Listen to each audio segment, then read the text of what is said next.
Hey folks, all doing? Hero of None here with your Mundus Minute on November 6th, 2020. News, lecture merchant, and gold merchant stuff all in a few minutes. So first up in ESO news. Markarth dropped on Monday, and with it we have a whole bunch of new DLC to do inside of the Reach, as well as a new arena, single player arena, which you can get into, which is Valstran Hollows.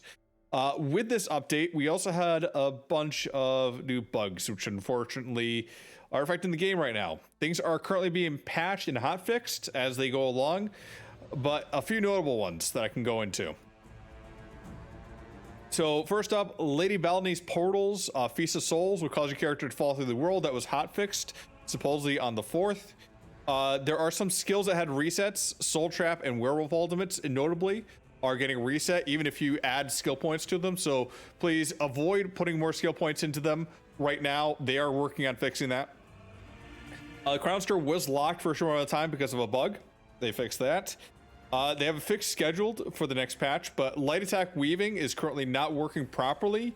It's getting like a 600 millisecond delay. Valstran Hollows leaderboard is missing, and defeating the Void Mother Eglaroth will not grant the achievement Weaned from the Darkness at this point. Also, on 11.4, they fixed some problems with your character falling through the world. Now, some issues that are not being verified at this point, because I don't know where they stand really. Blood Altar supposedly is not putting lifesteal and minor toughness onto other party members. Don't know why that is, but for tanks, you might want to run healing orbs or some other abilities to make up for that. Also, from dev news, the Cyrodiil testing has concluded. There's no more changes going on to Cyrodiil. That's currently a test, but they are planning a change on Monday, November 9th, based on some of the feedback they got, and they're going to be limiting size in Cyrodiil down to 12 players, and all allied targeted abilities will only apply to those in your group. So what does that mean?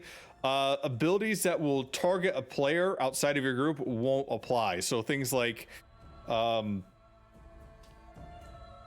want to say like Warden's Ice Buff, to give everyone major resolve, major resistances. That's not going to apply.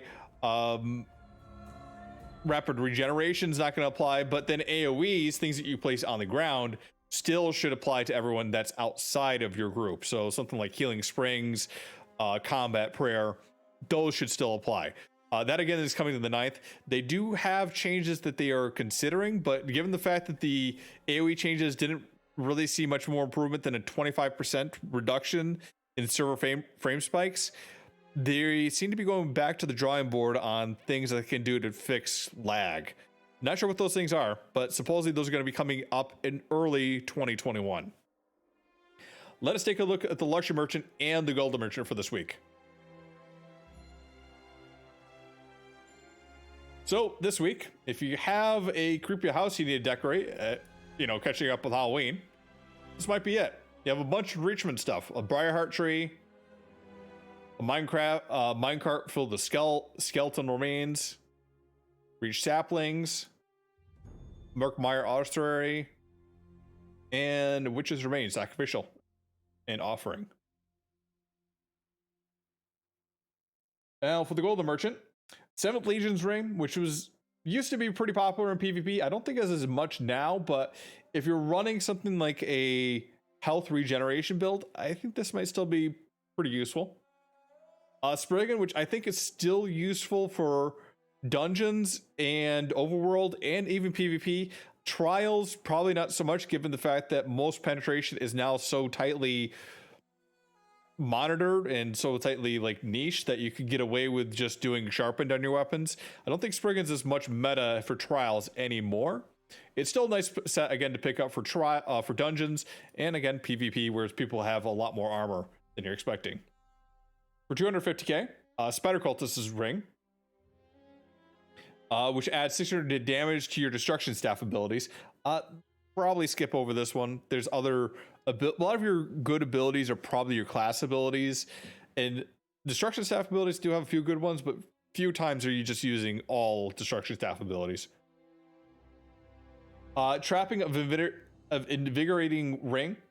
When you cast an ability that costs resources while under 25% stamina, you restore 11,350 stamina, incur once every 45 seconds. Sort of like a worm cult. No, not a worm cult. A Magnus's Ring? Yeah, I think I want to say a Magnus's Ring. Not bad, I guess, but honestly, not a lot of stamina for what it is. I'd probably skip this one. I can say this is interesting for one fact. You could run a tank build with this where you just keep on regenerating stamina, because again, it says an ability that costs resources and you're under 25% stamina, meaning you could spam up magic abilities to cast and regain your stamina abilities. Kind of interesting for that, but other than that, really kind of niche. And then on the 100k mark, Baldur's Pauldrons and Tremor Scale, both are shoulders. Both you can just go ahead and get keys. Go ahead and do that. I would just skip over spending the gold on this unless you're only doing PvP and you really wanted to get them. Anyways, folks, I'm here. We're done. That's the Mundus Minute. See y'all in Tamriel.